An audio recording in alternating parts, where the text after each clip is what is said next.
What's up, everybody? This is Trey Biddy with hogsports.com coming to you after Arkansas's 45-3 win over the UAPB Golden Lions. One of those old tale of two halves type of games. You know, if Arkansas had kept their starters in the whole game, the term hogs by 90 would have taken a very literal meaning. But that's not how it played out. Arkansas obviously pulled everybody at halftime, got the twos and the threes, some action. Now, let's just talk about how the game played out a little bit first before we get into some things that were maybe a little bit disappointing, because there were a lot of positives. Obviously, the first half, you can't ask for much more than what you got out of the first half. And I might nitpick a few things here and there, but I mean, 45-0, it's hard to be disappointed with that. I mean, they came out and did exactly what they should have done.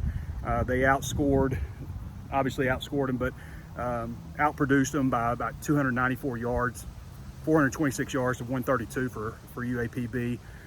17 points in the first quarter, 28 in the second quarter, and 232 yards in the second quarter alone. You know, if I'm saying what are the negatives here? I mean, first of the positives, okay, KJ was 10 of 17, 194 yards. Traylon Burks, he's just who he is, superhuman at times. But 10 of 17 for 194 yards, 4 touchdowns for KJ, and 3 of those were dropped by Warren Thompson. I mean, so Warren Thompson got to play a little bit better. That was probably, I mean, like the one disappointment, maybe 6 penalties for 41 yards. That, you know, obviously you want to see a little bit better than that. Miles Slusher gave up a 42-yarder. I mean, but when it's 45-0, these are all things like you can kind of live with it. I mean, it's football, right? This kind of stuff happens in football. The real disappointments, I thought, you know, kind of happened in the second half. And there was a stretch also, you know, where Arkansas had to punt the ball. Then they had to settle for a field goal. And then KJ had the fumble.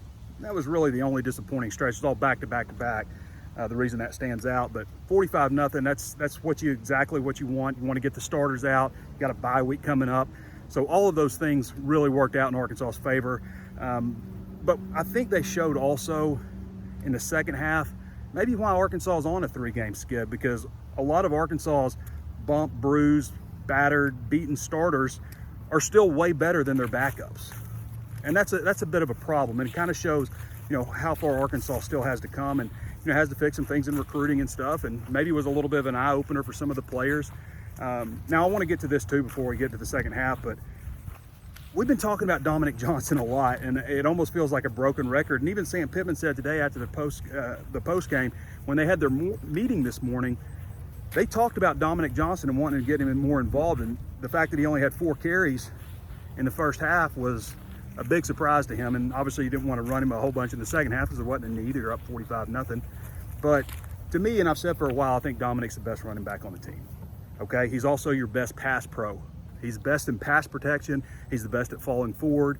He averages way more yards than anybody. I mean, he averaged over 10 yards per carry more than the next highest back in this one.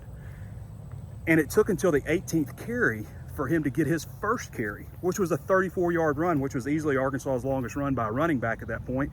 And then his second run was 22 yards, which was the second longest run. His third was 11, which was the third longest. His fourth was 13, which replaced it and made it the third longest. So his first 4 carries were all the 1, 2, 3, 4 longest carries at that point for running backs.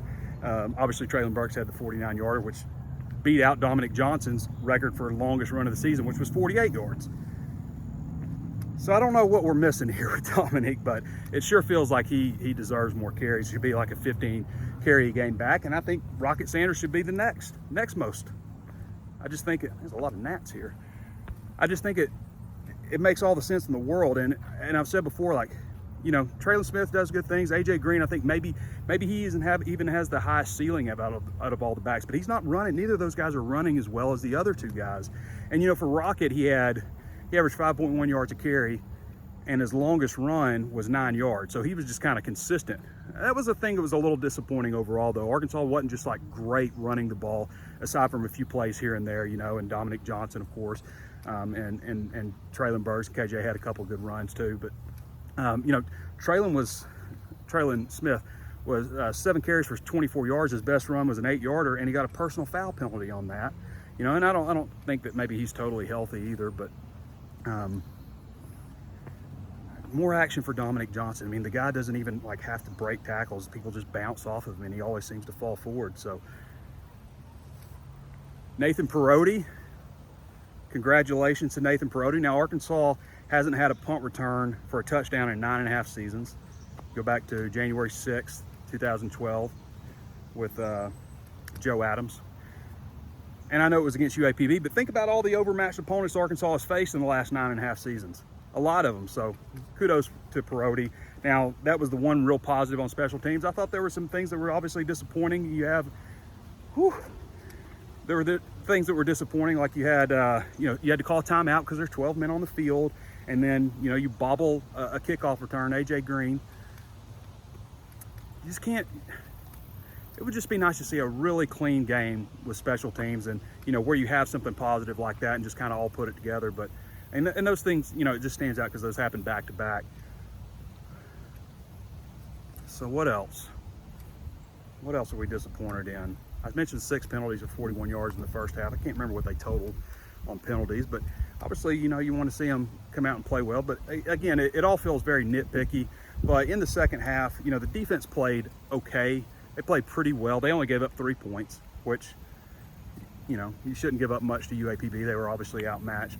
But the offense just sputtered so much. I mean, Malik was 1 of 5 passing. This was a game where, he gets a whole half of football to show what he can do, and we all kind of been waiting for it. And he had a 15-yard run, but he also had one for -17 because he fumbled the ball, And you had 2 fumbles in the second half. TJ Hammonds also had a fumble. And a lot of it too, like, AJ Green, I mentioned him a minute ago. What did he have? 9 carries for 34 yards, something like that. But I think he had a little bit more, 38 maybe, because his longest run was 29 yards, which is a nice run. Showed a lot of speed. But those other runs, he ended up with 7 for like 8 yards. 8 carries for 7 yards, I think is what it was on the other carries, on the other 8.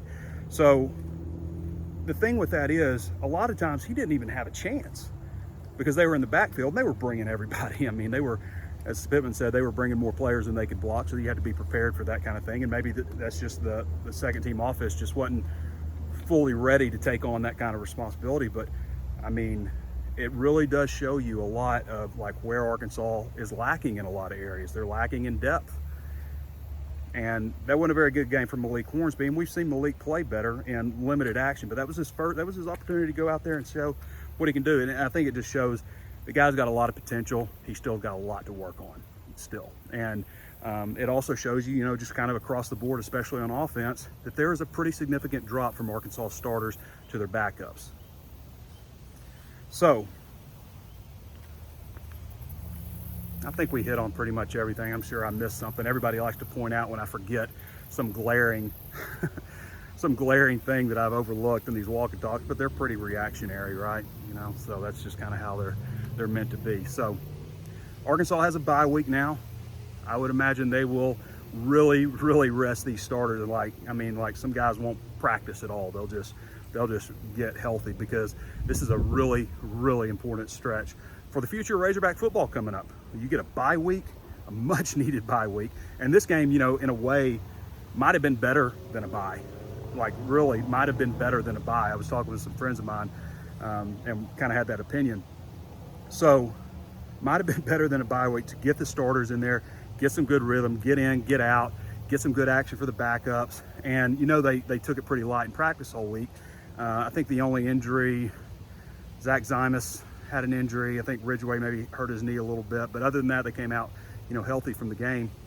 So get this bye week, get rested up, and then it's Mississippi State and Fayetteville. That's going to be a great environment. Hopefully it's not a damn 11 o'clock game, and we can get a nice night game, good environment. Arkansas can get some recruits in there. I mean, they played 5 straight games in 5 different venues, which is just wild to me, but they have. So get back in Fayetteville, play Mississippi State. There's games you can win here. There are games you can win. LSU and Baton Rouge, it's winnable. It might be difficult, but it's winnable. Missouri's certainly winnable. And Alabama's always going to be tough in Tuscaloosa or anywhere, really. So, but man, there's opportunity here. You're at 5 wins. You're 5-3. There are opportunities, at least 3 opportunities, 4 if you count Bama, to get bowl eligible. And really beyond that, you can get 7. You can get 8. It's doable. All right, everybody. we're going to wrap it up now. I appreciate you guys watching. It was a good day. A little disappointing in the second half that the backups didn't do more. But hey, it's fortunate and unfortunate because it is a little bit of an eye-opener. All right, everybody, this has been Trey Biddy with hogsports.com. We'll catch you next time.